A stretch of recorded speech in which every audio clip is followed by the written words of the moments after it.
It's clear we're at a point of disagreement. Many people have tried to politicize this, but you're hearing it from the horse's mouth. This is not political.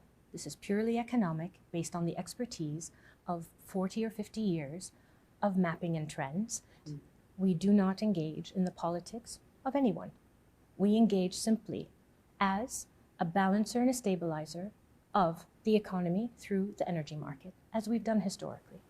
Well, let me provide as a counter-argument to that the White House perspective. The White House has accused Saudi of siding with Russia. Is the kingdom siding with Russia? You know, the kingdom has a policy of engaging with everybody across the board, those we agree with and those that we disagree with.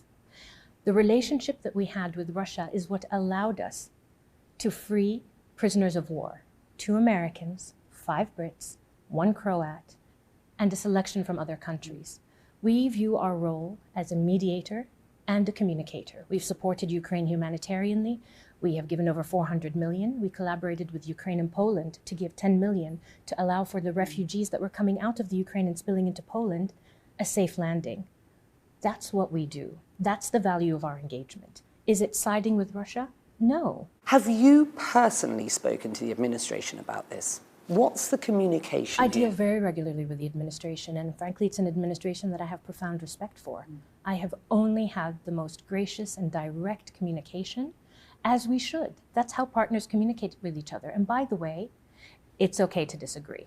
We've disagreed in the past, and we've agreed in the past. But the important thing is recognizing the value of this relationship. Can the kingdom do without a relationship with Washington?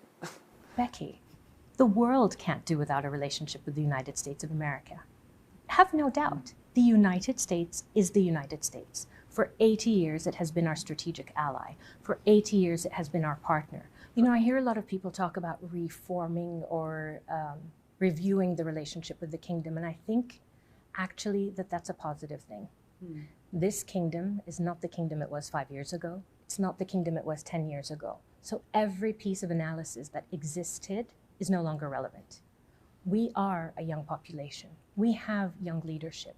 We have an aspiration and a goal to engage with the world in a way we never did before. You are no stranger to the US Capitol. You spent years there when your father was the then ambassador, Prince Bendar. How did your time in Washington as a youngster inform who you are now? Living in Washington, D.C., and particularly in diplomatic circles, and we were there for 23 years, from when I was 7 years old to 30. You're immersed in something that you don't even know is happening. The people that surrounded us, the conversations we listened to, the things my father included us in, at that time, I honestly didn't appreciate that I was watching history happen. And that's so important when you're dealing with the relationship of the United States and the kingdom. If you don't contextualize it in history, you will not understand why it's important that we remain strong and steady and cool-headed in this partnership that's been 80 years, and the next 80 years can be magnificent if we allow it. Can you really be more hopeful about a more effective alliance going forward?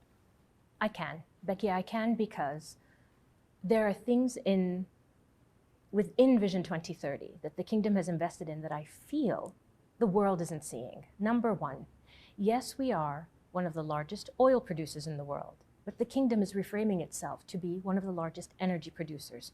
We have put billions of dollars in investments in renewables, solar, wind, anything you could possibly imagine, we're betting on it. Why, Becky? Because the kingdom within Vision 2030 has an initiative called the Saudi Green Initiative, which is our gift for the next generations, not just of our country, but of the world. And we are doing it in balance of the oil market, because you cannot walk away from one until the other is ready. And by the way, our commitment is to have 50% of our domestic energy needs met by renewables by the end of this decade. Not 50 years from now, now. That narrative that says here in the kingdom, Vision 2030 aligns success with sustainability, has been met with some skepticism. Correct. Fair enough. Why? Because it takes time to build these things. It takes time to transform. It takes time to reform. You know, a lot of people talk to me about, Rima, are the reforms true? Are they true? Well, I have to tell you honestly, Becky, I left the United States in 2005, where they were still arguing about gun control and abortion rights and healthcare, and I came back in 2019 to the same conversation. And I leave a kingdom where in 5 years we've had more change than we've had in 80 years, where women's rights are at the forefront, where female inclusion is at the forefront. And have we finished? No. We've designated 2030 to be a point that we want to aim to get the maximum done. But guess what happens in 2030? The next round of change has to happen because the next generation comes up and says, thank you, but here are my needs. We are simply getting ourselves caught up with the world. And you have to give us time because transformation, doesn't happen in a day. The United States had a 200-year journey of transformation. We've had 80. We're different people in a different place, and we are going to get there because we believe in the same thing. We believe in the sense of opportunity for our people. And we're very proud of the changes that have happened.